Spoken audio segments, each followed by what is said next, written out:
Hey friends, welcome back to Bubbly Balloon Co. I hope you're having a great holiday season. One of the videos I got asked for the most this season was to do a New Year's look. And nothing says celebrate the new year to me quite like chrome gold. So I wanted to kind of challenge myself to try to make a detailed chrome gold garland. Now the crux of this challenge is that Qualatex's chrome line pretty much only come in 11 inch and 7 inch. There are now some brands out there that are making like mirror or reflex colors in a variety of sizes, which is awesome when you really want to get that like diverse sizing. But I have 11 inch chrome gold from Qualatex today. So I'm gonna really challenge myself to make a cute, simple garland with that.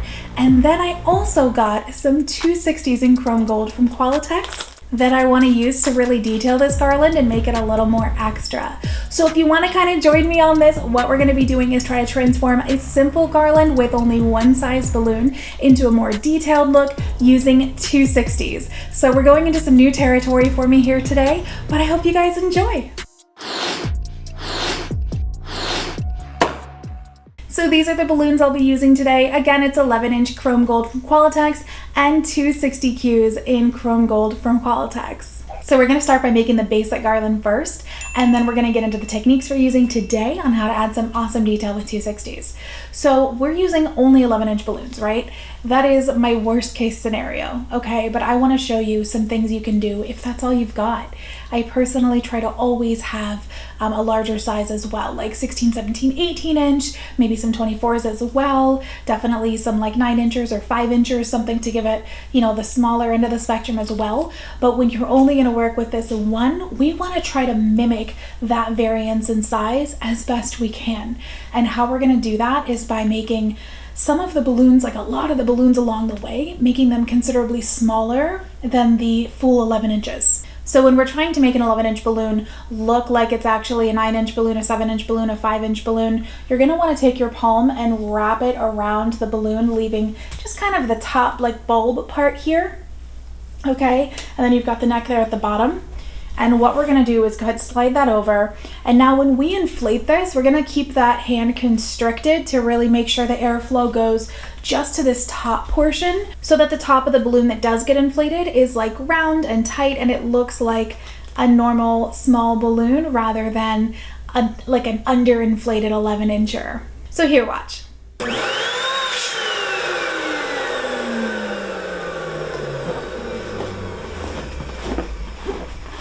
All right, so we twisted that a few times right out of the gate, okay?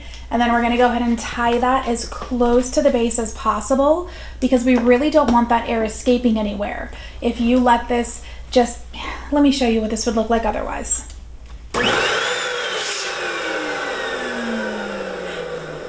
It's kind of silly looking, right? If you don't use this technique and you just put a little bit of air in, it just kind of goes wherever. It's definitely not round at the top. It just doesn't look right. But when you wrap your hand around it, you really restrict that airflow, get it just where you want it to go. It can look pretty cute.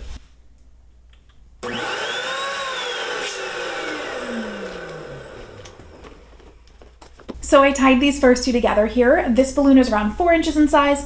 This one is inflated to maybe 7, 8 inches, something like that. Okay, so you can see we're starting to get some different sizes going, which is gonna really make this look. All right, so when we add in those 11 inches, those are really gonna be like the big ones in this garland. And then we can keep adding in some smaller ones of different sizes throughout to really make it look varied and not just a bland, like one size garland. All right, so I pressed on those to get them nice and round and bubbly. I'll tie these together and make another duplicate here. Okay, and now we can kind of twist these together. So we take two pairs here, put the centers together and twist them together. I call it two together twist, and look at the dimension we're getting already. So I'm gonna make a bunch more of these and show you how that looks.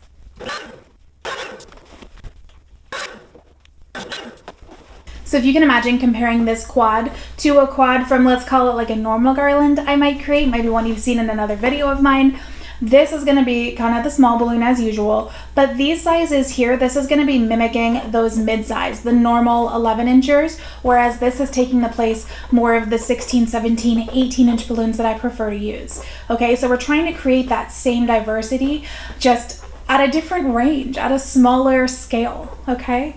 To assemble today, we're using my normal, my go-to, my favorite, a 260. This is the matching 260Q in chrome gold from Qualatex. And I'm just gonna go ahead and tie this through the center here. And I do like to double knot for extra security. Okay, so I'm gonna go ahead and just do my favorite method here. Take another quad, get the centers of those two quads, you know, pretty close together. All right, and wrap that 260 around a balloon in the new quad.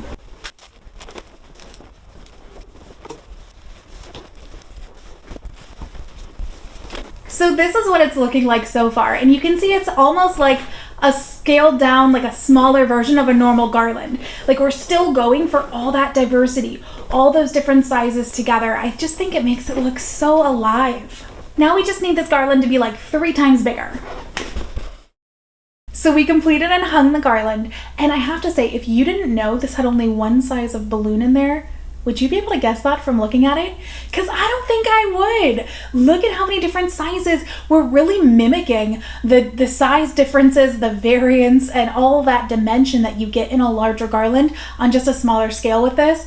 And that's what I love about this technique. But it's New Year's Eve, and that celebration that you're having, it deserves something extra for your backdrop, your photo station, however these balloons are gonna add some pop to your party. So let's whip out these 260s and let's try something I've had my eye on for a while. Now I want to spruce this simple look up with some gold chains, okay? Now what we're going to be doing is working with these 260Qs in pairs of 2, so 2 pairs of 2 at a time, so 4 at a time. We are going to be using a hand pump unless you have an electric pump that is specific for 260s. I do not, so I'll be using this one. And then I'm going to be using this tape measure here to actually measure each link of my chain that I'm creating to make sure that they're uniform and symmetrical. So this is set to 5 inches right now, and I'm just going to have this on the table. So as I'm working, I can hold it up and twist it in the right spot, okay? This is actually a technique I learned from Conwin Online, and I will include a link to their instructional blog down in the description below if you guys want to check it out. But it's a technique that makes really cool looking chain link balloons, and it's actually really easy to do, even if you don't have a lot of experience with twisting, like yours truly. So we're going to be working with these 260s in pairs or duplets, so 2 at a time, and we need 2 sets of those at a time as well. So we're going to go ahead and inflate them pretty much all the way. All right, we're going to tie those 2 together, and we'll do that with both pairs. So I'm going to stretch this first because that seems smart.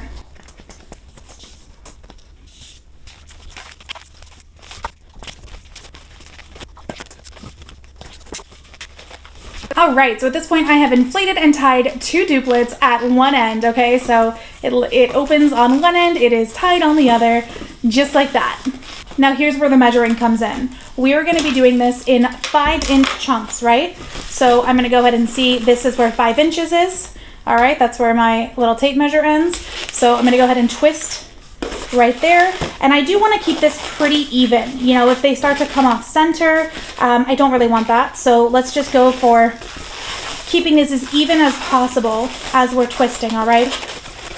Okay, now I'm gonna go ahead and take my second duplet, pass one through the opening here. Okay, can you see? This is kind of looking like an octopus, but you see, this is now in there. And now we're gonna do the same thing here, and we're gonna measure 5 inches and twist that. Okay, so that's about 5 inches right there. I'm gonna go ahead and twist that off. And I do wanna give that a couple of good twists so that's nice and secure. All right, and we are gonna continue down in that same fashion. Can you see it forming now? Yes! All right, so 5 inches again, just about here. Okay, twist. Give that a couple of good twists. Alright, and can you see how easy that's going so far? Look how cute this is already. Okay, we're just gonna keep alternating. One duplet to the next in 5-inch chunks.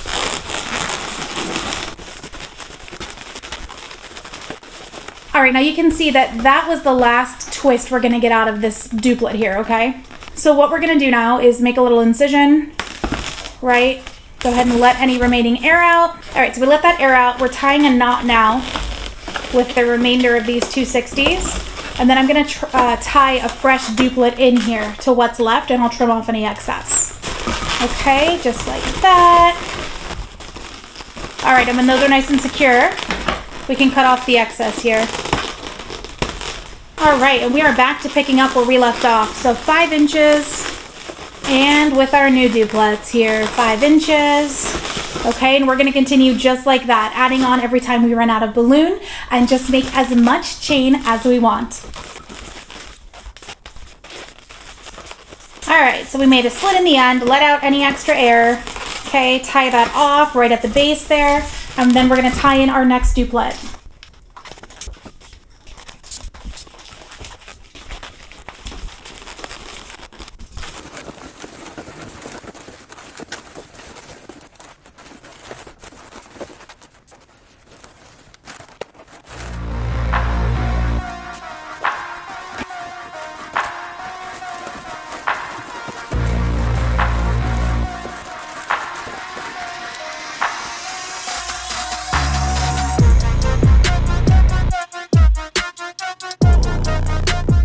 And how much cuter is this backdrop with the addition of these chains?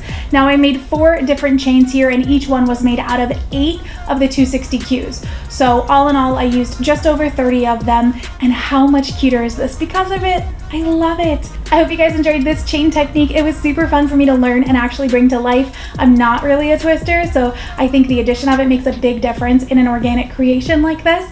And I'm super thankful to Conwin Online. Again, link in the description to the blog I learned it from. Thanks for watching. I hope you have a fantastic New Year celebration and an epic 2022.